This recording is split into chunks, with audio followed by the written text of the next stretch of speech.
ni cismáticos ni desobedientes.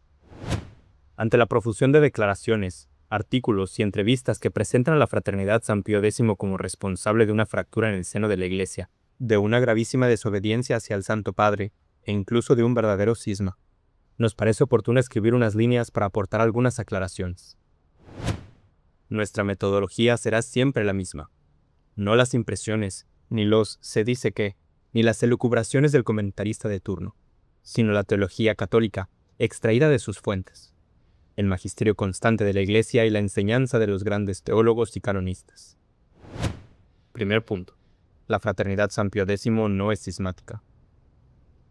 El cardenal Tommaso de Bio, llamado Cayetano, uno de los más grandes teólogos de todos los tiempos, afirma explícitamente, cita, desobedecer, incluso con obstinación al sumo pontífice, no constituye un cisma. Lo que constituye un cisma es no querer estar sometido a él como cabeza de toda la Iglesia. Cierro cita. ¿Cuál es la diferencia entre una simple desobediencia, que no implica el cisma, y una desobediencia acompañada de rebelión, que supone un rechazo de la sumisión y constituye un cisma? El cardenal Cayetano lo explica claramente. Puedo desobedecer una orden del Papa por 3 razones. Primero, porque aquello que me ordena no me agrada o me parece injusto. Segundo, porque considero que actúa injustamente conmigo. Tercero, porque no lo reconozco como mi superior. En los 2 primeros casos no hay cisma. En el tercero, sí hay cisma. La diferencia es manifiesta. Si no reconozco al Papa como mi superior, no estaré dispuesto a obedecerle en ninguna circunstancia, cualquiera que sea la orden que me dé. Si por el contrario lo reconozco como mi superior, puedo ciertamente desobedecerle en un punto particular, pero permanezco dispuesto a obedecerle. Por lo tanto, no soy cismático.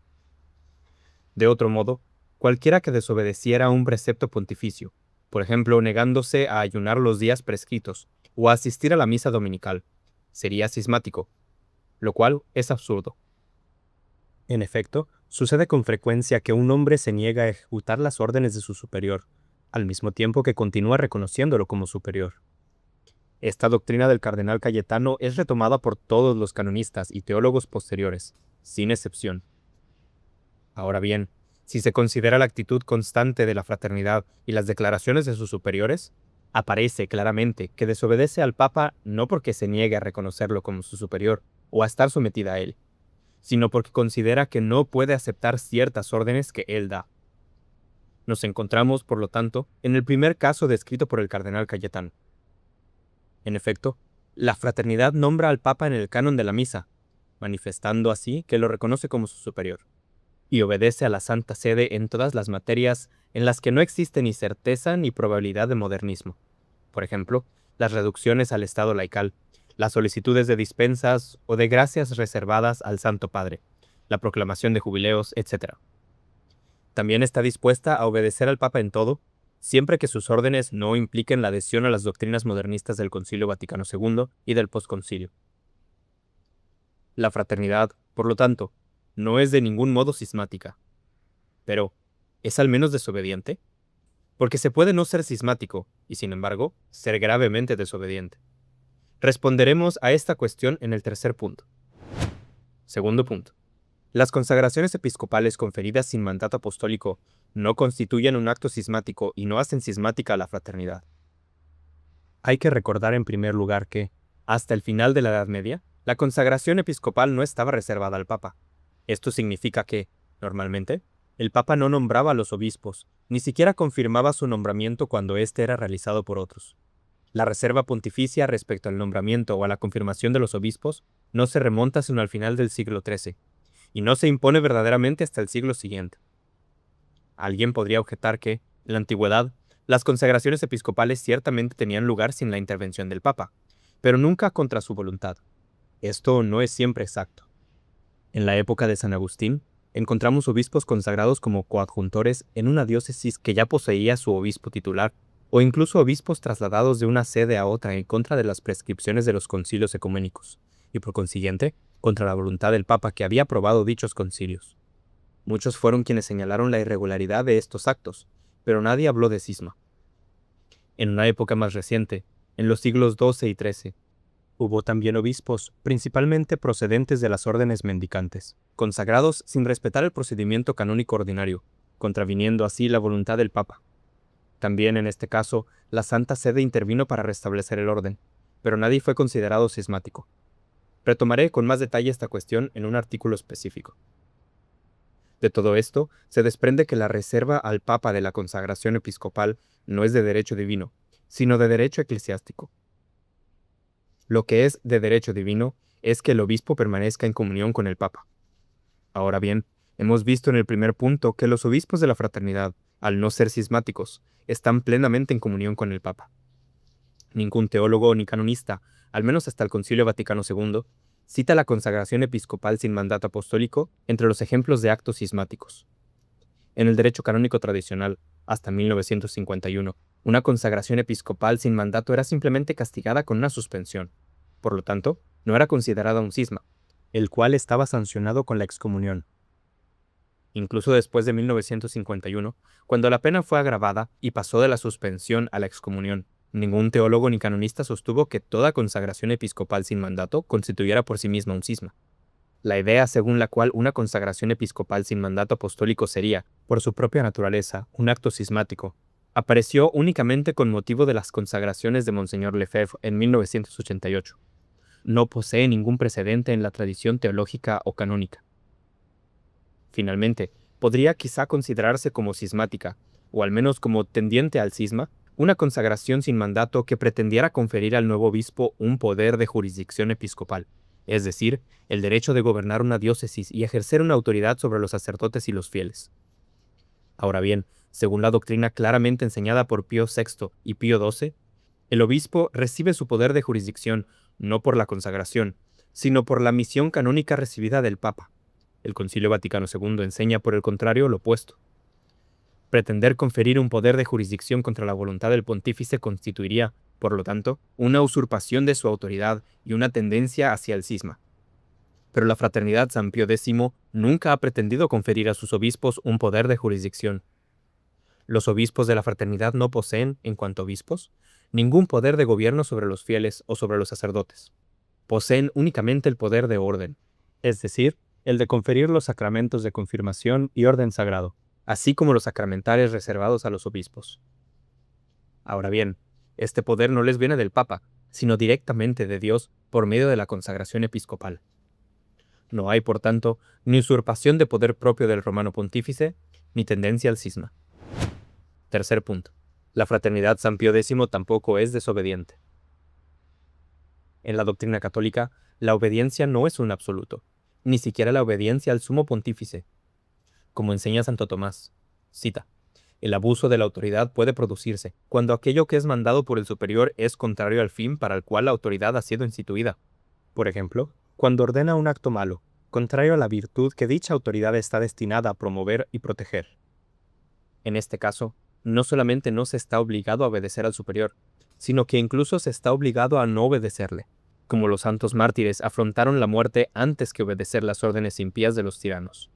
Cierro cita. La misma enseñanza se encuentra en León III, en la encíclica Diuturnum Illud. Más aún, si la orden injusta del superior constituye un peligro para la fe, la desobediencia misma debe ser pública. Es nuevamente Santo Tomás quien lo afirma. Cita. Cuando existe un peligro inminente para la fe, los mismos prelados deben ser reprendidos públicamente por sus súbditos. Por eso San Pablo, que estaba sometido a San Pedro, lo reprendió públicamente a causa del peligro inminente de escándalo respecto a la fe. Y, como dice la glosa citando a San Agustín a propósito del capítulo 2 de la Epístola a los Gálatas, el mismo Pedro dio así a los superiores un ejemplo. Si alguna vez se apartaran del camino recto, no deberían rechazar ser corregidos incluso por sus inferiores. Cierro cita. El gran teólogo dominico Juan de Torquemada resume todo lo anterior en estos términos. Cita. Si el romano pontífice ordena algo que es malo en sí mismo, es decir, contrario a la ley divina o a la fe o a la salvación de las almas, en tal caso separarse del romano pontífice por la desobediencia no es ilícito, y por consiguiente no debe ser llamado cisma. Cierro cita. No podría ser más claro. Y repitámoslo, no se trata de la opinión aislada de un teólogo, sino de la enseñanza unánime de toda la tradición teológica. Cuarto punto. La fraternidad actuó justamente a causa del estado de necesidad en el que se encuentra la fe. Puede decirse, sin embargo, que la orden a la cual la fraternidad se negó a obedecer era mala en sí misma, o incluso pecaminosa. Después de todo, renunciar a las consagraciones episcopales no es en sí mismo un acto malo. Se podría concluir, por lo tanto, que si la fraternidad no cayó en el cisma, cometió sin embargo un acto muy grave de desobediencia. Respondemos que el acto de renunciar a unas consagraciones episcopales, considerado abstractamente, ciertamente no es malo. Pero si se lo consideran las circunstancias actuales y concretas de la Iglesia, entonces se vuelve malo e incluso culpable. En la situación actual de la Iglesia, si la Fraternidad San Pío X no hubiera procedido a las consagraciones del 1 de julio, se habría encontrado ante una alternativa inevitable: o desaparecer progresivamente, o aceptar, al menos de hecho, la nueva liturgia, así como las falsas doctrinas de Vaticano II y del posconcilio. Sin las consagraciones del 1 de julio, la fraternidad se habría encontrado, dentro de algunos años, sin obispos, debido a la muerte natural de quienes ejercen actualmente este cargo. Sin obispos, ya no habría ordenaciones sacerdotales. Sin ordenaciones, ya no habría sacerdotes, y a la larga, ya no habría misa tradicional, ni sacramentos tradicionales, ni enseñanza integral de la doctrina católica. La única alternativa habría sido pedir obispos a Roma, hacer ordenar a los sacerdotes por obispos diocesanos, o incluso enviar a los fieles con los sacerdotes de las parroquias. Ahora bien, cada una de estas soluciones habría implicado la aceptación, al menos práctica, de las falsas doctrinas del concilio y del posconcilio. Ya lo constatamos hoy. El Dicasterio para la Doctrina de la Fe, en el anexo adjunto al decreto de excomunión publicado el 2 de julio, impone a todos aquellos que desean volver a la comunión con Roma firmar una declaración afirmando que aceptan el Concilio Vaticano II, según la interpretación dada por el magisterio actual, y que se comprometen a no criticar jamás las enseñanzas del Papa. En consecuencia, sin las consagraciones episcopales, la fraternidad se habría visto obligada a aceptar doctrinas tales como la libertad religiosa, el ecumenismo, la colegialidad, la ilicitud de la pena de muerte, la posibilidad de que los divorciados vueltos a casar reciban la comunión, o incluso la bendición de parejas homosexuales, o al menos a aceptar no criticarlas ya públicamente. Se comprende así que la orden del Papa, considerada en las circunstancias concretas en las que fue dada, manda un acto que se vuelve objetivamente malo y culpable, puesto que nunca está permitido aceptar o renunciar a denunciar aquello que es contrario a la fe. A este respecto, conviene recordar que las posiciones doctrinales de la fraternidad no son simples opiniones, no son preferencias personales, ni sensibilidades particulares, ni gustos. Constituyen la doctrina católica, enseñada de manera definitiva por el magisterio constante de la Iglesia. Basta leer las actas de todos los papas, así como los escritos de todos los teólogos anteriores al concilio para convencerse de ello. No es, por lo tanto, posible renunciar a ellas, puesto que pertenecen al mismo depósito de la fe. Cuando el Papa pide lo contrario, queda claro que su orden es, según la expresión de Torquemada, contraria a la ley divina, o a la fe, o a la salvación de las almas. Por consiguiente, no solamente podemos desobedecerle, sino que debemos hacerlo. Respondamos finalmente a una última objeción. Ustedes no son nadie para afirmar que ciertas enseñanzas del concilio y del posconcilio son contrarias a la doctrina tradicional. Este juicio pertenece únicamente a la autoridad suprema, es decir, al Papa. Pero si esto fuera así, ¿qué sentido tendrían las palabras de Torquemada y de todos los demás teólogos que afirman que todo cristiano tiene el derecho de desobedecer al Papa cuando éste ordena objetivamente algo malo? Cuando Alejandro VI prohibió, bajo pena de excomunión, a su amante Giulia Franese abandonar la vida en común con él para regresar junto a su legítimo esposo, ¿habría debido ella obedecerle bajo el pretexto de que no le correspondía juzgar la conformidad de los actos pontificios con la ley divina? Del mismo modo, cuando los católicos se oponen hoy a la comunión de los divorciados vueltos a casar, o a la aprobación de los actos homosexuales, ¿usurpan acaso un poder que pertenecería exclusivamente al Papa? Conclusión. La fraternidad no es ni cismática ni desobediente. Las excomuniones pronunciadas contra ella carecen de efecto, porque donde no hay delito, no puede haber pena. La herida ciertamente existe, pero no somos nosotros quienes la hemos causado. Tenemos confianza, más aún, estamos seguros, en virtud de las promesas hechas por nuestro Señor Jesucristo a su Iglesia, de que un día las autoridades de la Iglesia volverán a la auténtica doctrina católica y reconocerán nuestra completa inocencia. Don Daniele Di Sorco. Otras noticias de actualidad. El cardenal Radcliffe y 2 obispos celebran el 50 aniversario de una pareja homosexual. No hay motivo para angustiarse. El cardenal Fernández denuncia las clasificaciones, pero excomulga a la FSSPX. Los buenos y los malos cismáticos. Estas y otras noticias de actualidad encuéntralas en nuestra página oficial. Mantente informado, fsspx.news.